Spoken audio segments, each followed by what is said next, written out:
We see that when philosophy enters the world, there are a set of explanations to answer the questions, or a set of theories to answer the questions that philosophers are worried about, at least certainly from the perspective of what the cosmos, what the universe is, how did we get here, why are we here.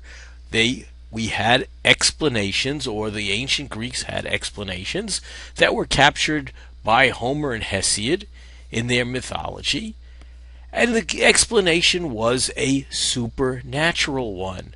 That is, God or the gods did it. And if you think about it, it's somewhat similar to what we have today in the modern world. That is, there are people who try to explain, where did the universe come from? What's going on in the universe? Well, God created it, and God is the force behind it. Now along came a group of pre-Socratic philosophers. We're going to call all these philosophers pre-Socratic, which means, well, actually the word comes from the fact that they precede Socrates, they're before Socrates, although some pre-Socratic philosophers are actually contemporaries of his. But the first group that we're going to talk about are the Milesians. They're from a place called Miletus, and these are really the first philosophers.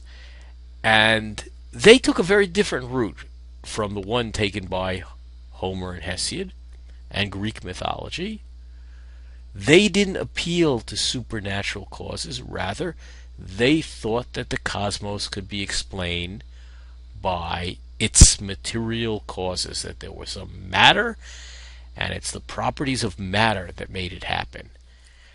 And there are three philosophers who were the initiators of this whole movement, and really the guys who got philosophy started. Namely, Thales, who lived in Miletus. You see, Miletus is in Turkey. I'm talking about classical Greek philosophers, and we see that it really got started in Turkey.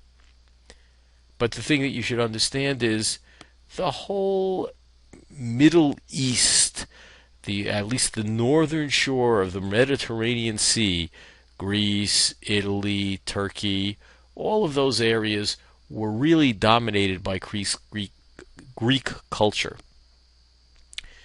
So Thales was the first of the group. The next one was Anaximander, and the final member of the Milesian group, the first group of philosophers, is Anaximenes. And we'll now turn to briefly get an understanding of what it is that they had to say.